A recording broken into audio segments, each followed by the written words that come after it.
Sokaklara bırakılmasa daha iyidir. Ormanlarımız var, güzel yerlerimiz var.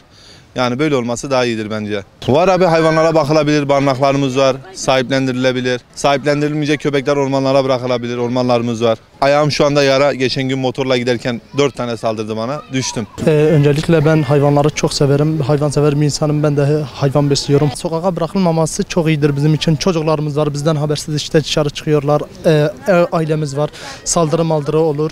Yani şu şekilde barınağa götürülebilirler, sahiplendirilebilirler. Şöyle yetkililerin yapılması, it barınaklarına götürülebilmesi, dışarı bırakılmaması için hepimiz için iyidir. Kardeşim saldırıya uğrandı geçen sene. Yani çok şükür da bitti. Bu benim başıma da geldi, yani böyle köpek saldırısı. Yani toplanması lazım bunların, yani bir devlet buna el atması lazım. Yani aşısı olmayan köpekler var. Sokak köpeği aşırı derecede çok. Yani bakılması lazım yani bunların. Toplanması, aşı olmaları lazım. Başık köpek çoktur yani. Bunlara bir yer yapılması lazım yani. Saldırıya uğradım ben, yani 2015'te uğradım. Bu kolumu parçaladılar yani. O zaman aşı yapılmamıştı. Ben kuduz oldum. Tekrardan yani ben aşı falan yapıldım, yani kuduz aşısı falan yapıldım. Ondan sonra iyi olmaya başladı yani elim. Hayvanlar da haklı. Açlıktan artık bitmiş. Gelip barınak falan toplamıyor hayvanları. Yiyecek bir şey yok. Çoluk çocuk her gün hastanede, köpek ısırması, olaylar çok oluyor böyle. Yani bu bir zahmet gelip belediye alsın götürsün barınağa da hayvanlar orada yemeğini yesin, ekmeğini yesin, kimseye saldırmasın. Gelip barınak mesela toplasa, götürüp hayvanları ekmeğini, aşını verse hayvan tabii saldırmaz. Yerinde duracak, hayvan ne yapacak? Ama açlıktan sürü halinde herkese saldırıyorlar. Ki Urfa sokaklarının her yerinde köpekler aynı şekilde. Sağa dönüyorsun 50 tane oradan geliyor, 100 tane oradan geliyor. Durum vahim. Gerek bunları bir toplamaları lazım, hayvanlara bakmaları lazım.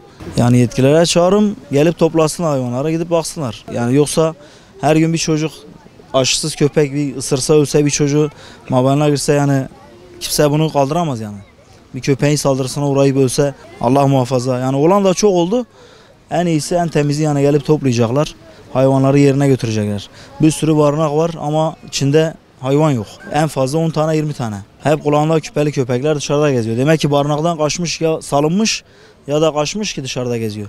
Yetkilileri ilgilendiren bir konu. Vatandaş bu konuda bir şey yapamaz. Sizler bizim sesimiz olmaya çalışıyorsunuz. Doğrudur ama bir kişiyle, 2 kişiyle, 5 kişiyle olacak bir çözüm değil yani. Dediğiniz gibi saldırınca yolda yürürken çocuklarımız olsun, biz olsun korkarak yürüyoruz. Yani bunun için önlem alınması gerek. Bunu da yetkililer tabii ki de her zaman sesimizi duymadığı gibi bunu da duymayacaktır yani.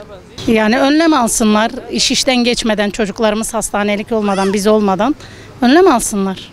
Belediyenin bunu toplaması lazım. Barınakta beslemesi lazım. Çünkü sokak köpekleri gerçekten de insanlar zarar veriyor. Bu bir gerçek yani. Yani sabah mesela çocuk okula giderken saldırıyorlar. Ama bunu ne yapmasın? Belediye başkanlarından mesela örneğin bu sokak köpeklerini toplayıp bir barınakta beslemeleri. Düşünce olarak bu. Bu daha güzel olur düşüncem olarak. En mantıklısı da bu yani. Başka bir çözüm de yok. Başıboş hayvanlar bahçe bölgelerinden tabii ki çocuklara falan saldırıyorlar. Birkaç sefer ben de denk geldim yani. Bu bir gerçek yani. Şimdi Urfa'da her şey göz önünde, her şeyi görüyoruz yani. Hayvanları, köpekleri görüyoruz. Ha ne yapar etkiler? Bunlara karşı bir el atması lazım yani. Bunların bir toplanması lazım. Barınakta beslenmesi lazım. O zaman şehir daha düzenli olur. Daha sakin bir hale döner. Çocuklar korkmaz. Bu bir gerçek yani. Yani ben olsam bunu yapardım yani.